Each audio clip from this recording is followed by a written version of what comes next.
Hello, my lovelies. I hope you're doing well. I can't believe we hit 90 subscribers. That is insane. Thank you for subscribing. Hearts to all of you. And today we are reading the 17th chapter of All the Young Dudes by MsKingBean89. You can check them out on AO3.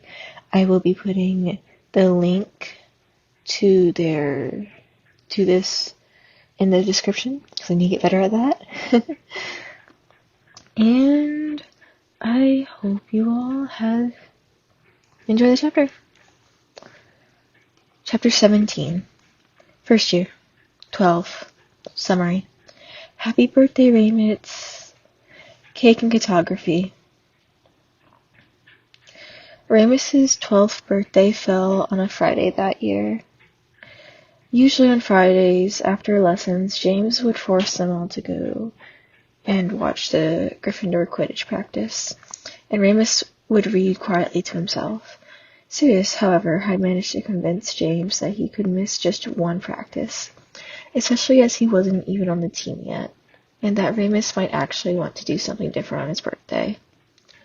He was woken early in the morning by his 3 dorm mates piling onto his bed, all shouting, "Happy birthday, Lupin!" They didn't even try to punch him, which meant that the day was already off to a head start as his best birthday ever. At breakfast, James and Sirius marched ahead, pushing other students out of the way as they approached their usual seats, loudly announcing, "Out of the way, please! Birthday boy coming through. Move along, nothing to see here."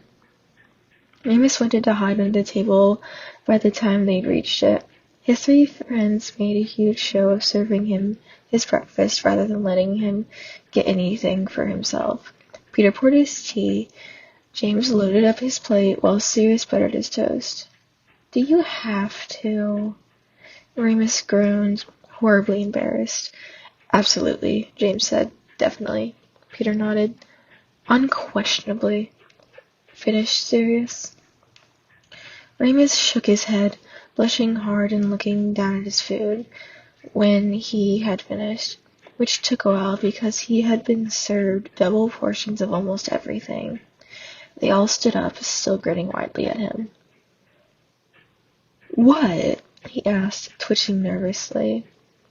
If they were going to do the birthday bumps, then he hoped it would be over with quickly. Perhaps there was a wizard version? He'd missed Sirius's birthday after all. He didn't know what to expect. Peter and James each put a hand on his shoulder, forcing him to sit down again. Sirius pulled a pitch pipe from his robe's pocket and blew a long note.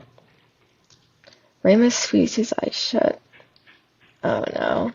"Happy birthday to you," the 3 boys bellowed at the top of their lungs. "Happy birthday to you.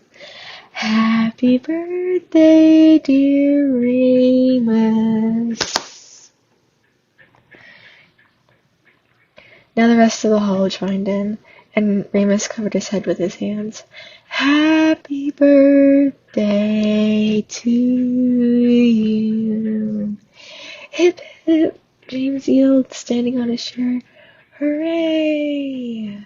The Gryffindors chorused back. "At least that's over and done with," Ramus muttered, his face burning as they finished cheering. Peter looked at him with pity. "Sorry, mate, but they plan to do the same thing at lunch and dinner." They still had to sit through potions as their last lesson of the week. Ramus had found that even when he did all of his homework and understood all the text, he still had no natural talent for potion making. On top of that, it was a boring subject, and Slughorn began to bang on about the 5 key components of sleeping draughts. Ramus began to doze off himself.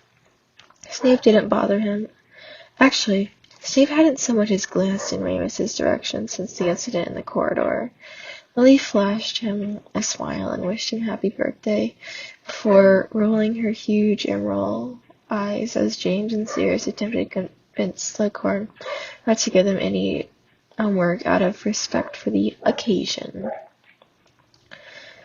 At dinner, Remus endured what he hoped was his final round of happy birthday, which became the loudest yet, largely because Dumbledore was present and began conducting the entire school, bellowing at the top of his voice.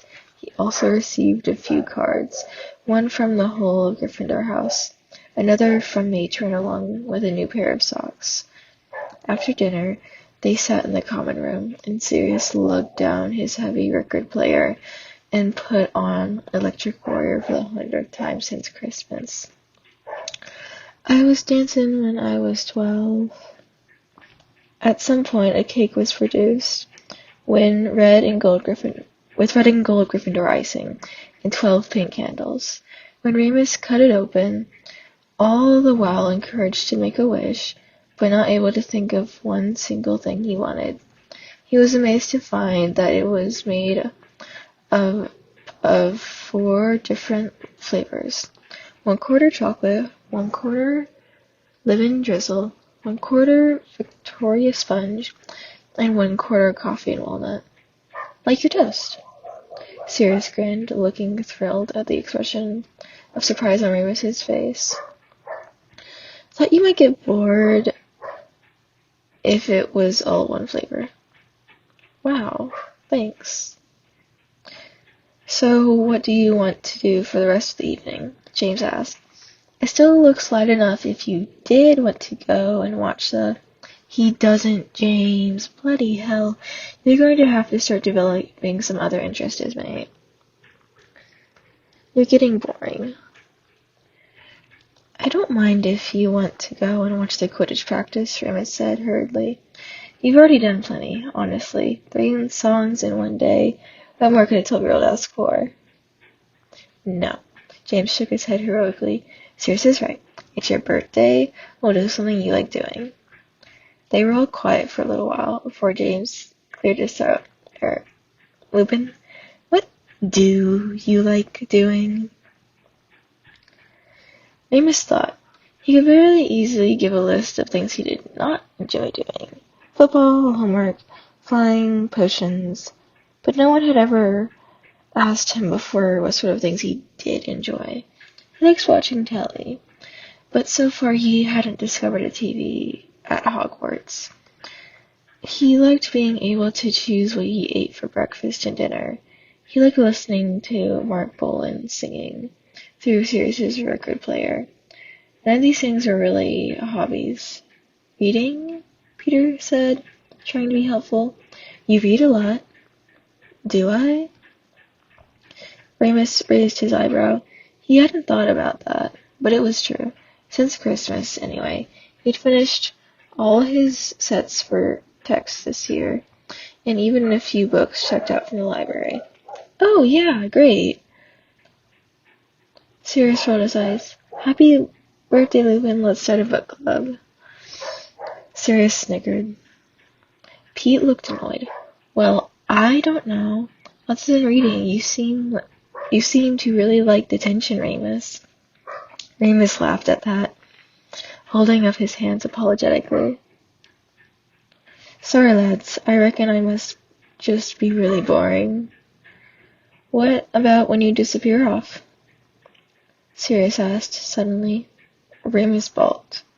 What do you mean? I told you I've been sick. I go to the hospital wing. He hurried. Sirius waved a hand. No, not then. Sometimes you go off after lessons, or while we're watching the Quidditch. What are you doing? Remus felt himself go red.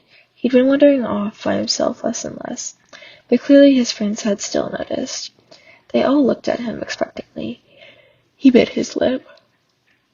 I just sort of walk around, he said lamely. Where, though? Peter asked. In the grounds. Everywhere. Remus shrugged. I just like to look about, so I know where stuff is. He pulled a map out of his back pocket. It's stupid. I just started adding stuff to the map they gave us at the beginning of the year, and whenever I see something interesting, I put it in. James took the map and unfolded it. The three boys peered over to see. They were quiet for a while. Sirius looked in awe. You've added all the portraits and labeled them in everything. My spelling's rubbish. Sirius blushed harder, wanting to snatch it back. James's face was scrunched up. What's that? He pointed at a mark Remus had made on one of the staircases. One of the trick steps, Remus replied. That's the one you can sink into. That one. He pointed to a mark on a different step. Is the one that vanishes. The staircase with arrows are the ones that move. I color-coded so you can see where they end up. Merlin! Peter exclaimed. Do you have any idea how much time this would save me? I swear I get trapped on the wrong corridor twice a week because of those flipping stairs. And me, James said. Sod getting to lessons on time. Sirius burst out. Please try to recognize the extremely important implications of this map. The possibilities now available to us for practical jokes. A smile spread across James's face, then Peter's. Remus snatched the map back, folding it up. It's not finished yet. There's loads to do. I want to do some spells on it, once I figure out how. What sort of spells? Sirius asked eagerly. Remus hesitated. It wasn't that he didn't appreciate Sirius's interest or his excitement, but Remus has really wanted to work the map out for himself. As silly as it sounded, after all, Sirius had come up with the reading spell and the rain cloud incantation. For some reason, he couldn't quite explain. Remus had a strong desire to prove that he was just as clever, or just as able, to put in the legwork this time. Just improvements, he said cautiously. You'll think it's silly. No, you won't, Peter replied earnestly. We can help.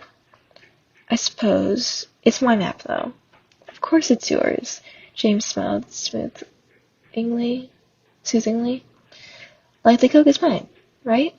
But in the surface of mischief, it's the Marauders. Sirius finished, his eyes twinkling. The Marauders map. Remus repeated, still not 100% comfortable with handing over his private project. It's still yours, Lupin, Black continued. We'll put your name first and everything. Not sure if we want our names on it, Peter said nervously. Our nicknames, then. Sirius shrugged. We don't have nicknames, Remus replied. Well, I suppose I sort of do, but I really don't want Looney Lupin written on it. The other three burst out laughing. After that, Remus decided it wasn't so bad, letting them in on his secret. He was actually relieved. He'd been starting to wonder if it wasn't just some private insanity of his, tracking and logging everything in the castle, getting it down, making sense of it. James, Sirius, and Peter seemed less interested in the satisfaction of the task, and more keen on planning their next prank with it. The rest of the evening was spent under the cloak, roaming the halls. The cloak, in Remus's opinion, was not strictly necessary, as they were all planning to be back before curfew, but James and Sirius never missed an opportunity to turn even the smallest trip into a full-scale mission, and Peter just enjoyed sneaking about unseen. All became clear, however, when Sirius produced 5 dung bombs, which they entertained themselves with en route, creeping up behind unsuspecting snogging couples and dropping them into their pockets of older students hurrying to the library. Remus showed them what he'd worked out so far, the passages and shortcuts he'd discovered, and even a few of his hidden places. Not all of them, of course, just in case. He even told them his plan to put some kind of trapping spell on Mrs. Norris, Filch's cat, so that he'd be able to see her coming. They loved that idea. "Why stop there?" Sirius whispered as they turned a corner back to the common room at the end of the night. "Why not track everyone?" "Everyone?" "Yeah. Then we'd know when anyone was coming. We could get away with anything." "I don't know," Ernest replied, uncomfortable with the idea. What would happen when his friends saw him traveling down to the Whomping Willow every month? How long before they decide to follow him and get themselves killed? For the first time, Remus realized that the map was not as harmless as he first thought. But James and Peter were busy agreeing with Sirius, saying it was an excellent idea, already imagining being able to see what Dumbledore was up to, or if Snape was lurking. Remus firmly believed that given enough time, Sirius Black and James Potter truly could do anything they wanted. It was just who they were. He just hoped that it would be a long time yet. And that is chapter 17. I hope you guys enjoyed. Remember to like, subscribe, and leave a comment on what I should read next, or what series I should read after this, even though it might be a while, since there's 188 chapters. Remember to eat 3 meals a day and drink 64 ounces of water, and take care of yourselves. Bye bye, lovelies.